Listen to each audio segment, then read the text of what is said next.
આજે સમજીએ શિક્ષણ જગતનો એક પાયાનો સિદ્ધાંત બ્લૂમની ટેક્સોનોમી. દરેક શિક્ષક માટે આ જાણવું ખૂબ જ જરૂરી છે. શરૂઆત એક સવાલથી કરીએ. ચારિત્ર્ય ઘડતર આમાંથી કયા ક્ષેત્રમાં આવે છે?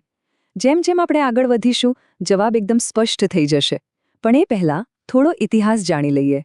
વાત છે 1956ની, જ્યારે પ્રોફેસર બેન્જામિન બ્લૂમ ભારત આવ્યા. એમની પાસે પરીક્ષા પદ્ધતિ માટે ક્રાંતિકારી વિચાર હતો. એમનું માનવું હતું કે પરીક્ષાઓ ઘોખણપટ્ટી પર નહીં પણ સ્પષ્ટ શૈક્ષણિક હેતુઓ પર આધારિત હોવી જોઈએ. અને બસ આ જ વિચારમાંથી જન્મ થયો બ્લૂમની ટેક્સોનોમીનું. ટેક્સોનોમી એટલે બીજું કંઈ નહીં, બસ વર્ગીકરણ. બ્લૂમે શૈક્ષણિક હેતુઓને 3 મુખ્ય ભાગોમાં વહેંચ્યા. સરળ રીતે યાદ રાખવા માટે મગજ, હૃદય અને હાથ, એટલે કે આપણા વિચારો, આપણી લાગણીઓ અને આપણા કાર્યો. ચાલો હવે એક પછી એક ત્રણેયને સમજીએ. પહેલું છે મગજ, એટલે કે જ્ઞાનાત્મક ક્ષેત્ર. આનો સીધો સંબંધ જ્ઞાન અને વિચારશક્તિ સાથે છે. આને એક સીડી તરીકે સમજો. પહેલું પગથિયું છે માત્ર જ્ઞાન, અને સૌથી ટોચ પર છે મૂલ્યાંકન, એટલે કે પોતાનો મત બનાવવો. એક ગેમ શોના સ્પર્ધકને નિયમો ખબર હતા, પણ ઊંડી સમજ નહોતી. બસ આ જ તફાવત છે. ચાલો હવે મગજથી હૃદય પર આવીએ. આ છે ભાવાત્મક ક્ષેત્ર, જે આપણી લાગણીઓ અને મૂલ્યો સાથે જોડાયેલું છે. આપણા ભાવો, આપણું વલણ, જે આપણને સાચા અર્થમાં માણસ બનાવે છે, એ બધું અહીં આવે.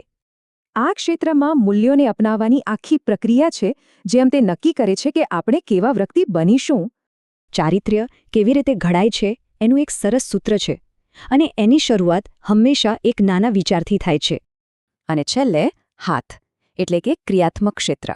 આનો સંબંધ શારીરિક કૌશલ્યો અને ક્રિયાઓ સાથે છે. આમાં એ બધી જ પ્રવૃત્તિઓ આવે જેમાં શરીરની કુશળતા વપરાય, જેમ કે લખવું, દોડવું કે પછી કોઈ મોડેલ બનાવવું. તો હવે જ્યારે ત્રણેય ક્ષેત્રો સ્પષ્ટ છે, ત્યારે પેલા શરૂઆતના સવાલ પર પાછા જઈએ. અને હવે જવાબ એકદમ સ્પષ્ટ છે. ચારિત્ર્ય નિર્માણ એ ભાવાત્મક ક્ષેત્રનો ભાગ છે. કારણ કે ચારિત્ર્યનો સીધો સંબંધ આપણા મૂલ્યો અને ભાવનાઓ સાથે છે, મતલબ કે આપણા હૃદય સાથે. અને આ જ તો બ્લૂમની ટેક્સોનોમીનો સૌથી મોટો પાઠ છે. સાચું શિક્ષણ એટલે વ્યક્તિનો સર્વાંગી વિકાસ. એટલે કે શિક્ષણનો હેતુ ફક્ત મગજમાં માહિતી ભરવાનો નથી, પણ મગજ, હૃદય અને હાથ ત્રણેયનો સંતુલિત વિકાસ કરવાનો છે. આ આપણા માટે એક સવાલ મૂકી જાય છે. આપણો ઉદ્દેશ્ય શું છે? માત્ર જ્ઞાન આપવું કે ચારિત્ર્ય અને કૌશલ્ય પણ ઘડવા?